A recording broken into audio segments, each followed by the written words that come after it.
대통령입니다. 윤석열 기호 2번 대통령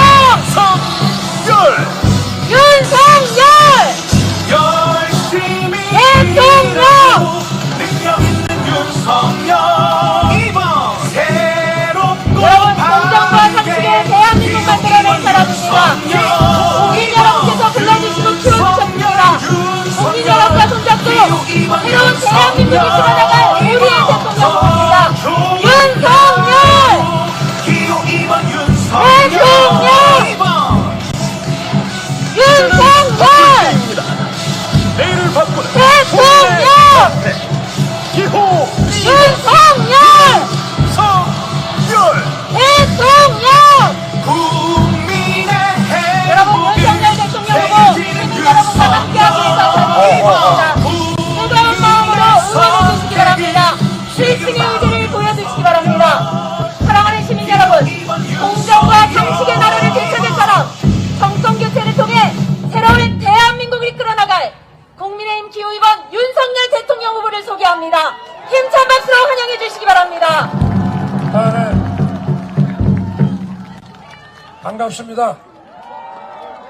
우리 중구 구민 여러분, 죄송합니다. 제가 목이 좀 쉬어서, 네, 우리 서울 시민 여러분 반갑습니다. 이 자리가 어떤 자리인지 아시죠? 여기가 원래 동대문 축구장, 야구장이 있던 자리 아닙니까? 그렇죠? 네. 저도 어린 시절에 여기 가까운 보문동에서 살았기 때문에 방과 후에 여기 야구장에 아주 주구장창 왔습니다.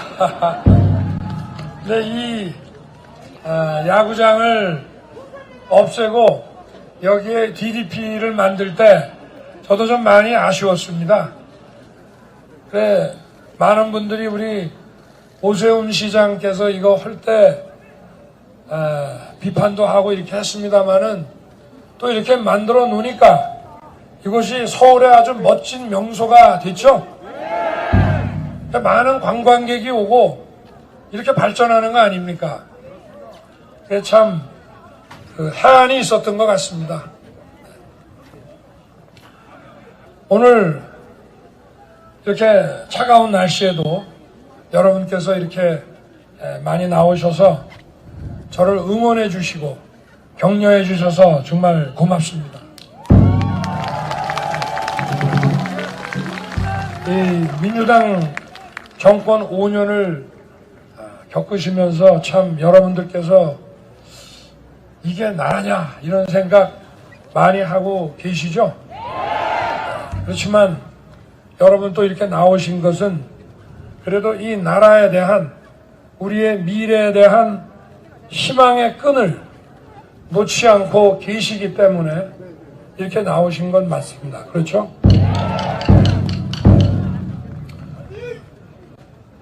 지금 우리나라 큰 문제 중에 하나가 지금 누구를 붙잡고 물어봐도 주택 문제라고 하죠.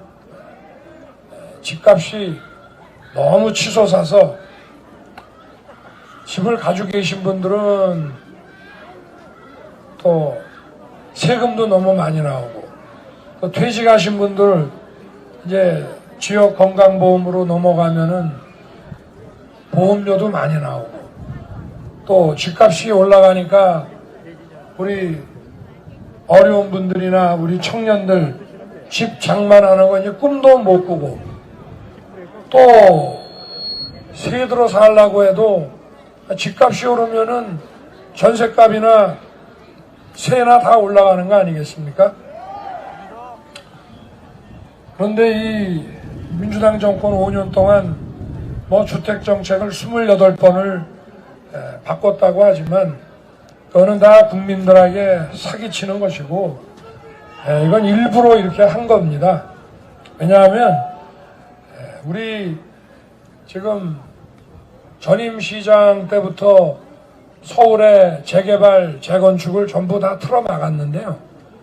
그 이론적 근거가 이 정권에 들어와서도 이 정권의 주택정책, 부동산정책, 경제정책을 전부 입안한 그 김수현 씨라고 있습니다. 그분이 쓴 부동산은 끝났다라는 책을 보면은 국민들이 자기 집을 갖게 되면 보수화된다는 겁니다. 그래서 민주당 지지 기반이 이탈하게 되고 보수화된다는 거예요. 그렇기 때문에 자기 집을 갖게 하면 안 된다는 겁니다. 그래서 집값을 이렇게 올리는 겁니다. 자기 집을 못 갖게 하려면 새 집을 지으면 안 되지 않습니까? 그렇죠? 아니 우리 국민들의 다른 모든 생활 수준들이 올라가니까 또 일터도 바뀌고 이렇게 하니까 자기들이 원하는 곳에 원하는 형태의 집들이 많이 공급이 돼야 될 거 아닙니까? 그런데 이거를 틀어막으면은 공급은 안 되고 그러면 가격이 오를 수밖에 없죠. 그러면 일반 그 중산층이나 서민들이 그전에는 한 몇 년, 10년 열심히 벌고 저축하면 내 집 장만을 했는데 이거는 뭐 20년, 30년을 벌어도 아예 포기하게 됩니다. 그러니까 또 세값도 같이 올라가는 거죠. 세도. 네. 그리고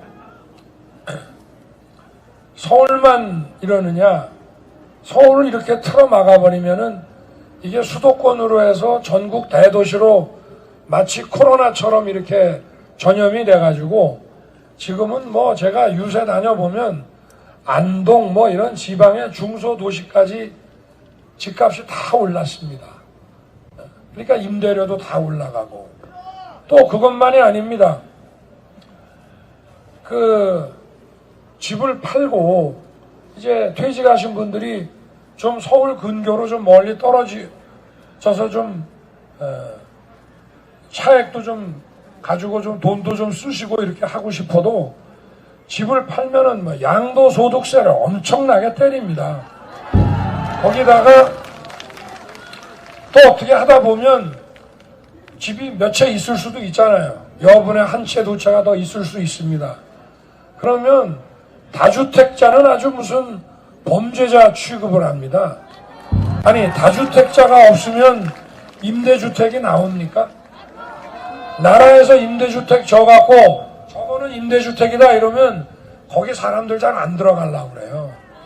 그러면 일반 아파트들 사이사이에 임대주택이 나오려고 그러면 아니 국민들 중에는 아직 저축을 하고 있지만 내 집 살 형편까지 안 되면 임대 들어가야 되잖아요. 그러면 그게 다주택자가 임대 놓지 집 한 채 있는 사람이 임대 놓습니까? 여기다가 보유세에다가 양도소득세를 때리면은 이게 결국은 다 전세값으로 월세로 다 이게 전가가 되잖아요. 그럼 어려워지는 게 서민 아닙니까? 그리고 양도소득세가 너무 세니까 주택 매매 시장에 매물이 안 나오죠. 그러니까 집값이 또 천정부지입니다. 이게 보유세, 양도세, 거기다가 재건축, 재개발 이 틀어막아서 이 국민들을 주택 보유자뿐 아니라 집을 살려는 분들도 희망을 포기하게 만들고 새 들어 사는 분들까지 허리가 휘어지게 왜 이렇게 만들었느냐? 국민들이 자가 보유자가 되면 민주당을 찍는다는 겁니다. 그 책 보십시오. 거기 다 나와 있습니다. 이게 민주당 부동산 정책, 주택 정책의 기초가 된 철학입니다. 이게. 그러면은 이 민주당이 맨날 입만 열면 국민의힘은 부자 정당이고 자기들은 서민과 약자 정당이라는데 이런 뻔뻔한 거짓말이 어디 있습니까? 자, 뒤집어서 말하면은 자, 국민들의 자가 보유가 많아지면 민주당한테 불리하다는 거죠? 그러면 국민의힘에 유리하다는 거죠? 그러면 국민의힘은 국민들이 다 집을 소유할 수 있도록 집도 많이 짓고 또 양도소득세도 낮춰서 매물도 많이 나오게 만들어서 국민들 다수가 자가 보유자가 되게 만드는 정책이 바로 국민의힘의 주택정책이라는 게 저절로 나오는 거죠. 그러면 서민들한테 누가 유리합니까? 그렇죠. 그럼 국민의힘이 부자 정당이고 민주당이 서민의 정당이라는 건 거짓말이죠. 이게 바로 실체가 하나씩 드러납니다. 다 드러났고요. 저는 정치는 제가 시작한 지 몇 달 안 되지만 제가 이 부정부패, 사기 뭐 이런 거 하고 수십 년 싸워온 사람 아닙니까? 그래서 누가 말하면 저게 거짓말인지 아닌지는 대번에 압니다. 저는 정치 진영 이런 거 안 따지고 저 여러분들이 정부를 맡겨주시면 우리 당이나 윤석열 정권 안 따지고 국민에게 이익되는 게 뭐냐 딱 그거 한 가지만 보겠습니다. 도대체 누가 자기 사익을 위해서 뻔뻔하게 거짓말하는지 그거 제가 딱딱 가려내가지고 국민 여러분께 제가 그 실체를 있는 그대로 보여드리겠습니다. 자, 지금 두 번째 우리 사회의 문제가 일자리입니다. 일자리. 그 중에서도 청년들의 일자리 문제가 제일 심각합니다.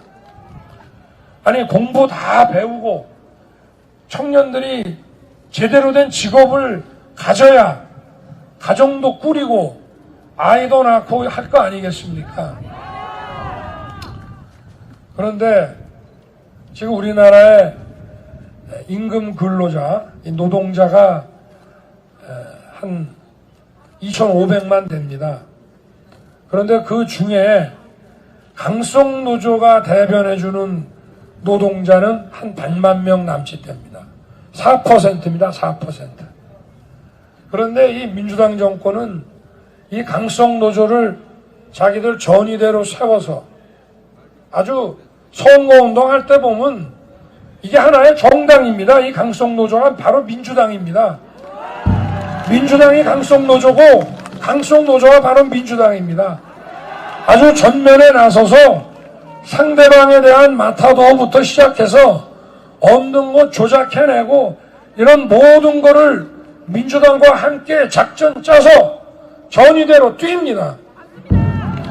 그래서 제가 핵심 지지층도 중요하지만 그래도 넓은 노동자가 있는데 왜 그렇게 소수의 강성노조 편만 드냐 했더니 정치에 크게 관심이 없는 저 관심도 지지층은 소용없대요.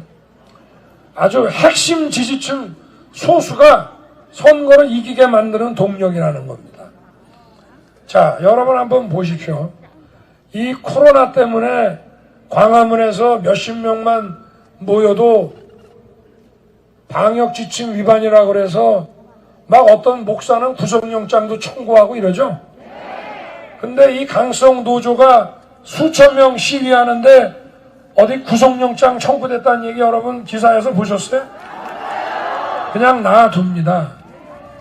또 얼마 전에는 파리바게뜨 그 샌드위치 옮기는 그 운전기사를 이 강성노조 사람들이 붙잡아다가 린치가 하고 폭행했는데 이 사람들 사법 처리됐다는 얘기 들어보셨습니까?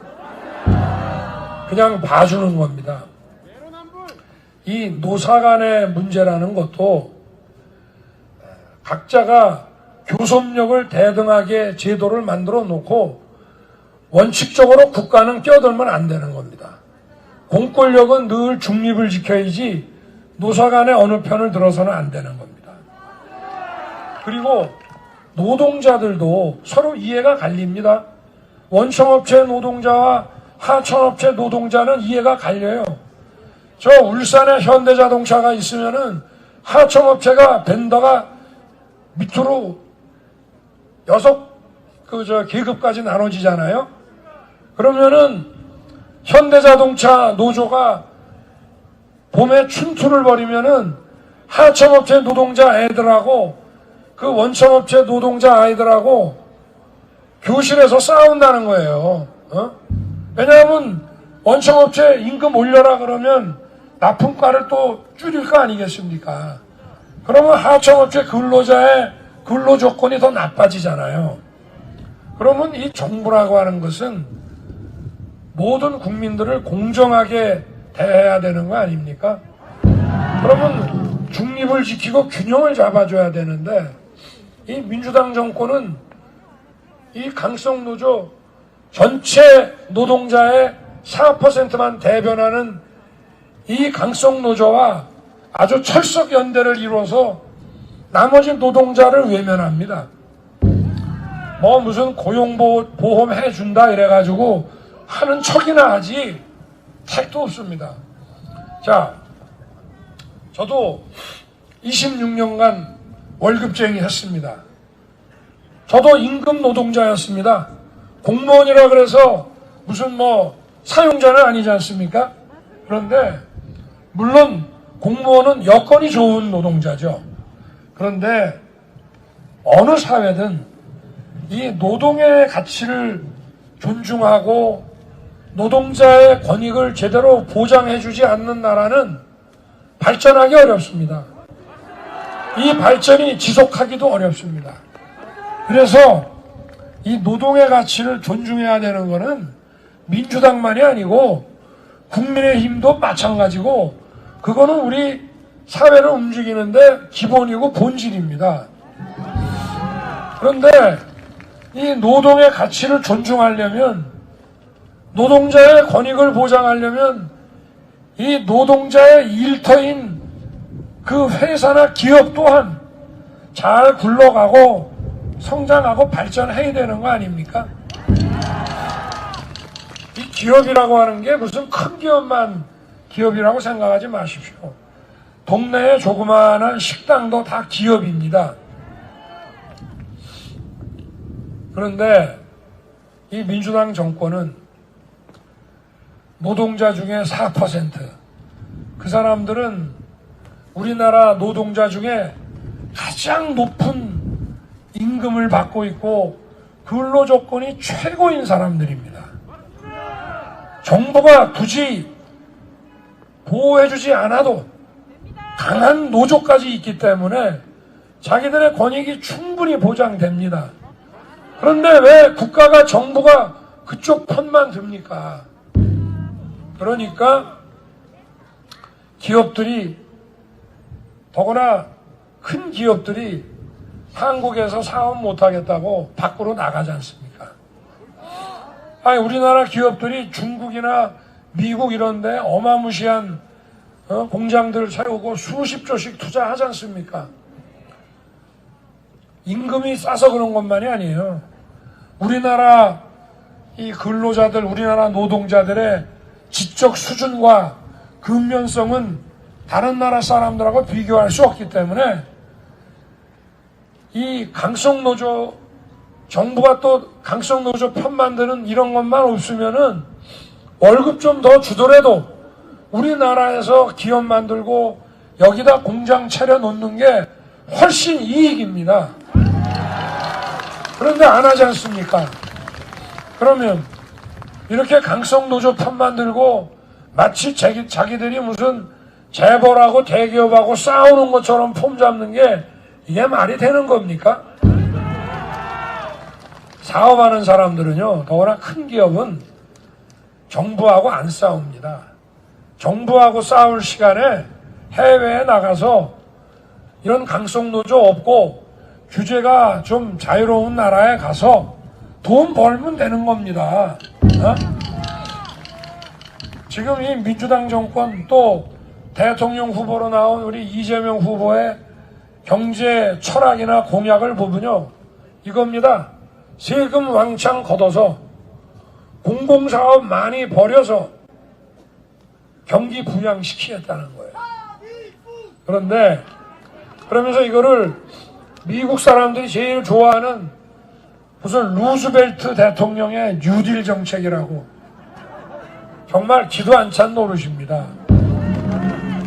이 사람들의 기본 대외 정책은 반미입니다. 근데 우리 국민들이 반미를 싫어하니까 마치 자기들이 반미가 아닌 것처럼 가끔씩 거짓말을 하는데 기본이 반미입니다. 이게 다 철진한 운동권 이념들 아니겠습니까? 그런데 좋습니다. 뭐 루즈벨트 대통령 얘기하는 거는 좋은데 그 당시에는 공황 때문에 대부분의 국민들이 줄 서서 배급받아 먹던 시절이었습니다. 그럴 때 단기적으로 어쩔 수 없이 그때는 기업도 꼼짝 안 합니다. 아무리 규제 풀고 뭐 대출해준다고 해도 기업들이 꼼짝 안 합니다. 그럴 때에는 정부가 국채 발행해서 어쨌든 왜 우물에 물이 안 올라오면은 물 좀 붓고 저 펌프질 하면 물이 올라오죠. 막 그런 식으로 한 것뿐입니다. 그런데 지금은 우리나라 대기업들에게 유보되어 있는 현금이 굉장히 많습니다. 은행 대출도 필요 없어요. 은행 대출은 중소기업이 필요하지 우리나라 대기업 재벌은 지금 돈 많습니다. 그래서 이 사람들이 국내에 회사 만들고 공장 짓고 돈을 쓰게 만들어야 됩니다. 그래야 일자리가 생기고 우리 청년들이 들어갈 때가 있고 또 우리 청년들이 열심히 일하면 당연히 근로조건이나 보수가 올라갈 수밖에 없죠. 이 국제 임금 기준에 의하면은 월급 대기업은 더 올려줘도 우리나라 이 노동자들의 우리나라 청년들의 이 실력에 비추어 보면 생산성이 높습니다. 그런데 문제는 여기에다가 회사도 안 만들고 공장도 안 짓지 않습니까? 마치 자기들이 무슨 돈 많은 사람, 재벌, 대기업하고 싸우는 정부라는 식으로 하면서 결국은 우리 서민, 청년, 노동자들을 더 힘들게 만드는 겁니다. 그럼 이 민주당이 노동자를 위한 정권이라는 말이 맞습니까? 이게 다 거짓말이죠? 더 믿으면 안 되겠죠?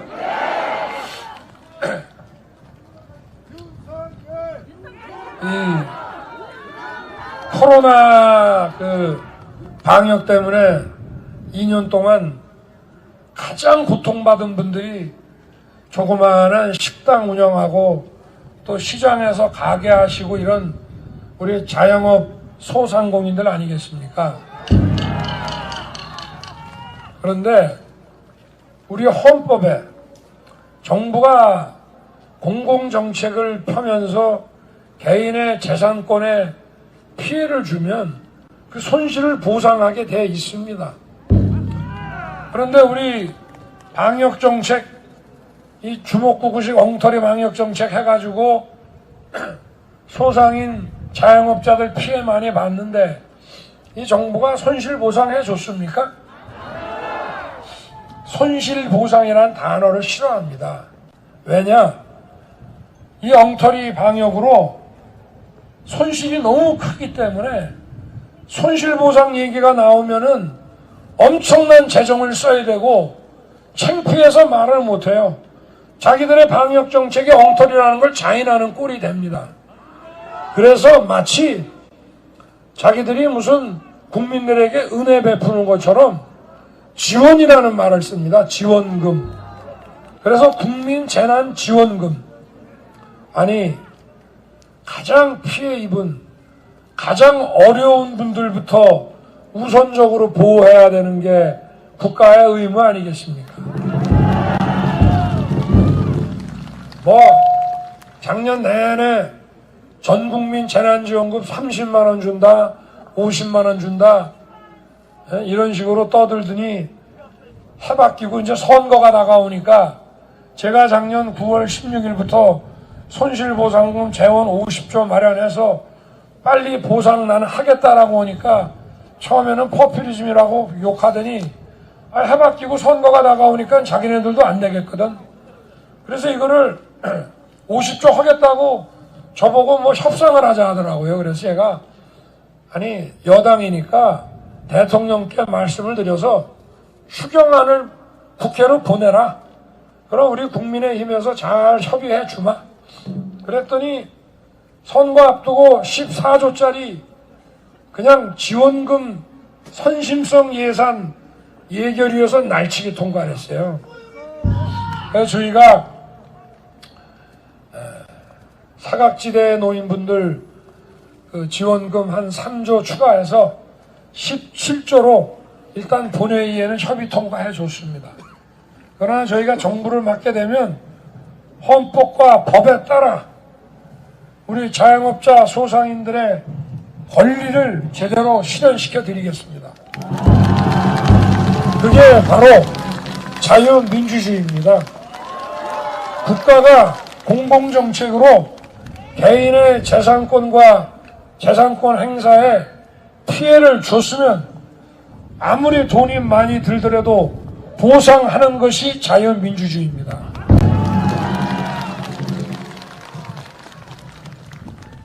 이 지금 정부의 엉터리 방역 정책 가지고 처음에 조금 코로나가 잡히니까 K방역이라고 했죠. 근데 지금 어떻습니까?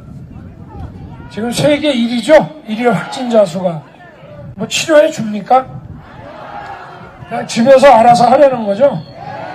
뭐 집에서 알아서 안 하고 돌아다녀도 통제도 안 해요. 지금 뭐 어제 확진자 투표에 좀 문제가 생겼죠? 사실 이분들이 착하고 순진한 분이라 그렇지 그냥 확진자 아니라고 그래서 일반 투표소에 마스크 쓰고 가서 투표하면 또 모르는 겁니다. 그렇죠? 아니 뭐 확진자라고 신고하면 뭐 해주는 게 있어야 안 그렇습니까? 그렇다고 뭐 확진자가 돌아다닌다고 뭐 통제합니까? 뭐 하자는 겁니까 이게 도대체? 아니 뭐 마스크 쓰고 우리가 지하철 그 빽빽하게 타고 다녀도 뭐 지하철에는 또 문제가 없다며요. 뭐가 뭔지. 그러니까 이게 철 지난 그 운동권 이념에 빠져서 그저 거기에 집착해가지고 정치권주의를 수십 년간 맴돌면서 벼슬 탐하고 자리 탐하고 유착된 업자들하고 끼리끼리 이권 갈라먹는 이 패거리 집단들이 정권을 쥐고 있으니까 과학이라든가 합리 이런 거는 눈에 들어오질 않아요. 아니 우리나라에 이 전문가 많습니다. 실력 있는 의사, 의대 교수들 많습니다. 아니 이런 분들 다 제껴놓고 무슨 뭐 자기들하고 끼리끼리 통하는 사람들 해가지고 그러면 실력이 됩니까 그게? 아니 국민을 제대로 모시려면 제일 똑똑하고 실력 있는 사람을 배치해놔야 국민들을 제대로 모시는 거 아닙니까? 이 사람들이 국민을 우습게 하는 아주 오만한 집단이라고 하는 것을 보여주는 아주 대표적인 게 대통령 선거 열흘 앞두고 자기들이 정치 교체를 하겠다는 겁니다. 또 중도층 표를 좀 얻으려고 양당제의 문제점이 많아서 다당제로 한번 바꿔보겠다는 거예요.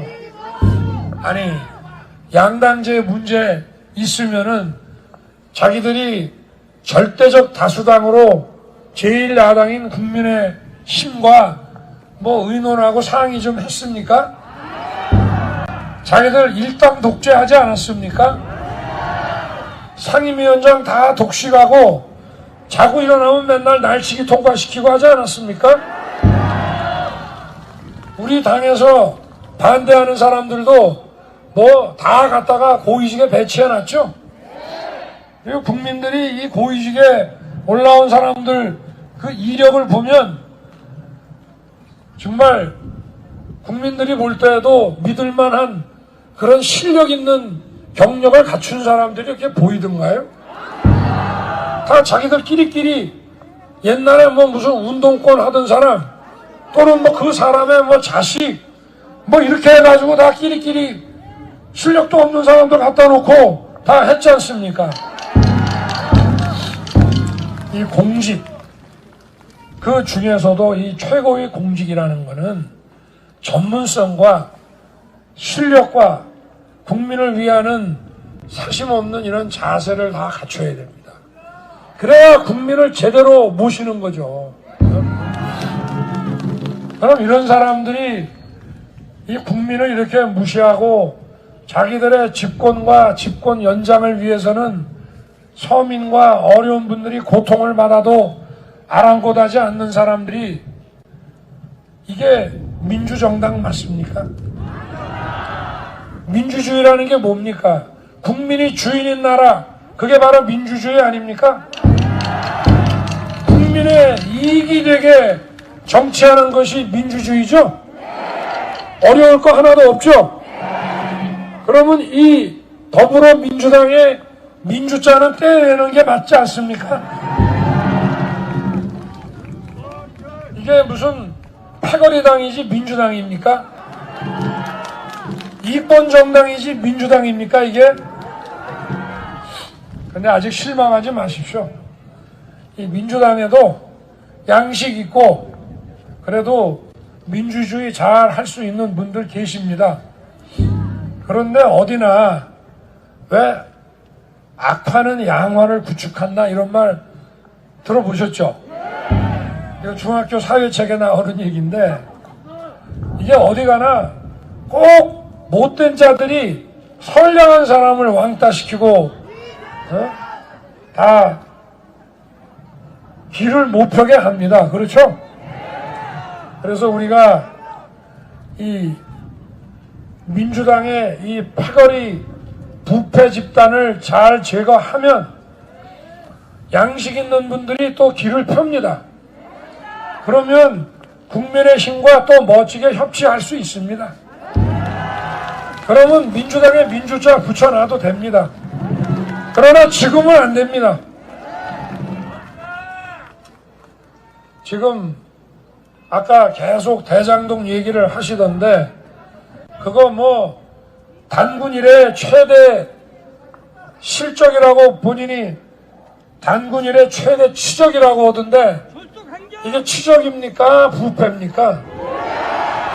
아니 어떻게 3억 5천만 원 들고 들어간 그 일당이 8,500억 1조까지 빼갖고 나옵니까?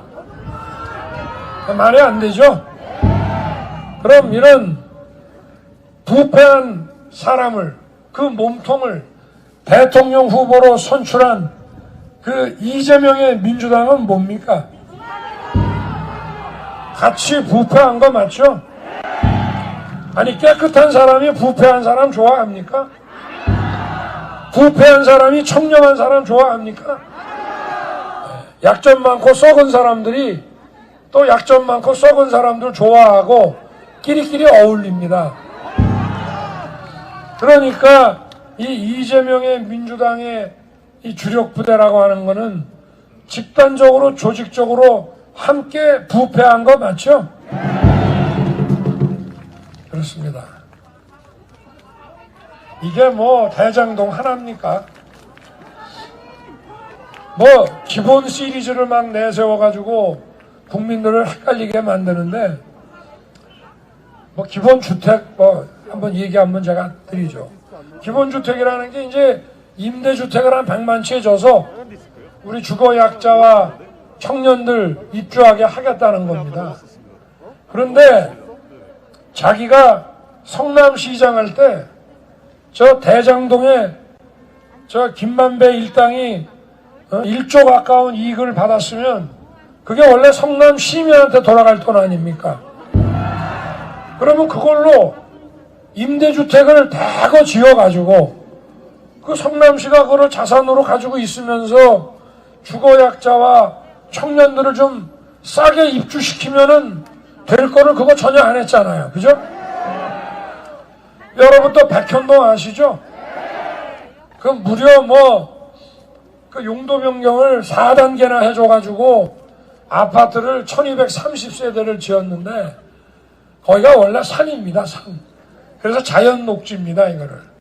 그래서 4단계 올려서 저거를 준주거지역, 일반 주거 1종, 2종 거쳐서 준주거로 해가지고 1230세대를 짓게 하고 산에다가 저렇게 하다 보니까 50m짜리 대한민국에는 없는 유일한 그 옹벽을 만들어 놓으니까 그 얼마나 위험하고 무섭습니까?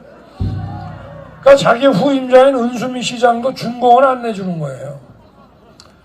그런데 그래서 업자는 수천억 이익을 받죠. 그런데 이 원래 1230세대가 그나마 임대주택 짓겠다고 낸 겁니다.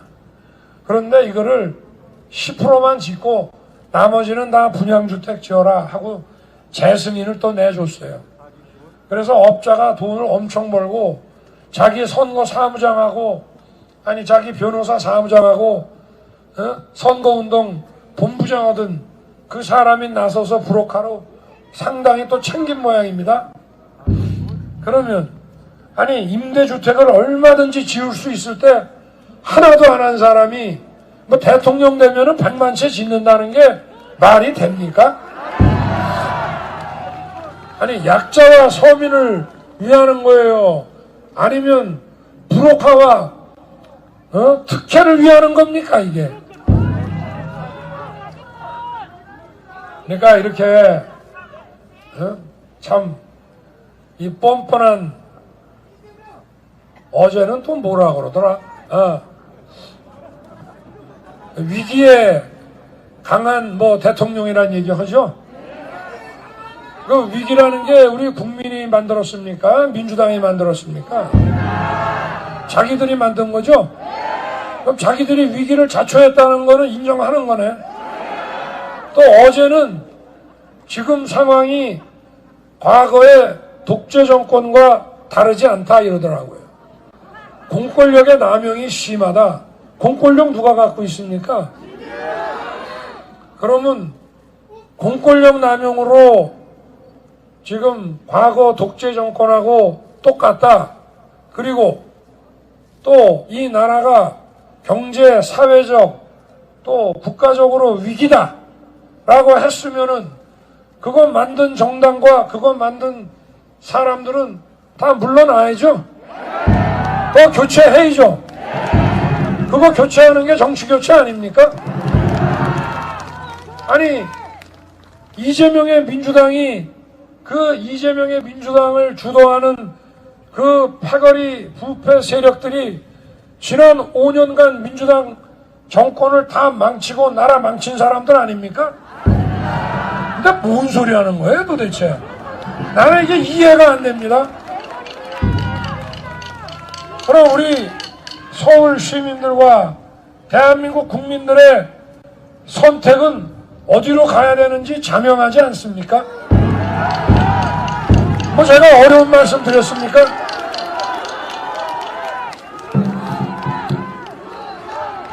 여러분, 우리가 어제 확진자 투표 갖고 좀 문제가 됐는데 이게 저를 믿으십시오. 저는 이 사기꾼들 오래 상대해봐서 아는데요. 이거는 뭐냐면 우리 국민의힘 지지자 중에 보수층을 늘 부정선거 의혹을 제기하시는 우리 보수층을 분열시키기 위한 작전입니다, 이게. 그래서 저희 당에서 철저하게 감시하고 또 정권 바뀌면 그 경위를 철저하게 조사할 테니까 걱정하지 마시고 3월 9일 날 한 분도 빠짐없이 투표해 주십시오. 제가 여러분께 자신있게 말씀드립니다. 투표하면 무조건 이깁니다. 그런데 투표 안 하면 집니다. 저 사람들은 이 권력 안 내놓으려고 국민에게 고통도 주고 억지도 쓰는 사람이잖아요. 모조리 다 나와서 투표합니다. 그래서 이 정권을 교체하고 나라를 정상으로 만들어야 되겠다고 생각하시는 분들이 한 분도 빠짐없이 투표해 주셔야 저 파거리 부패 세력을 내몰고 이 나라의 미래를 만들 수 있습니다, 여러분. 그리고 우리 청년 여러분들도 한 분도 빠짐없이 여러분의 미래를 위해서 투표해 주십시오. 여러분의 압도적인 지지로 저와 국민의힘이 정부를 맡게 되면 야당과도 멋지게 협치해서 국민 갈라치기 안 하고 국민 통합 이루고 경제 성장 만들어내겠습니다, 여러분. 그리고 정권과 당을 위해서 국민의 고통 외면하는 짓 하지 않겠습니다. 오로지 국민의 이익만 생각하고 국민의 심판을 겸허하게 받는 그런 정부가 되겠습니다, 여러분. 그리고 무엇보다 국민 앞에 정직한 대통령이 되겠습니다. 오늘 이 추운 날씨에 이렇게 많이 응원해 주셔서 정말 고맙습니다. 그리고 오늘 이 행사를 위해서 고생하신 우리 경찰 관계자 여러분들께도 깊이 감사드립니다. 여러분 수고 많으셨습니다. 고맙습니다, 여러분. 고맙습니다. 네, 여러분, 우리의 대통령 윤석열 후보께 다시 한번 뜨거운 박수 부탁드리겠습니다. 여러분과 함께 공정과 상식의 나라 만들어내겠습니다. 시민 여러분, 국민 여러분과 손잡고 새로운 대한민국 이끌어내겠습니다. 윤석열을 해내겠습니다. 시민 여러분 함께해 주시기 바랍니다. 윤석열 대통령! 윤석열 대통령! 윤석열 대통령! 시민 여러분, 윤석열 대통령 후보가 함께했습니다. 여러분께 약속합니다. 공정과 상식이 통하는 대한민국 만들어내겠다고 약속했습니다. 시민 여러분과 손잡고 살만하는 대한민국 이끌어내겠다고 약속했습니다. 오늘 함께해주신 시민 여러분 믿고 맡겨주시기 바랍니다. 윤석열 후보와 함께해주시기 바랍니다. 위대한 시민 여러분의 힘을 보여주시기 바랍니다. 유권자 여러분의 저력을 보여주시기 바랍니다. 3월 9일 꼭 투표에 참여하셔서 기호위원 윤석열 대통령 후보 압도적으로 승리할 수 있도록 시민 여러분의 뜨거운 지지 부탁드리겠습니다. 윤석열!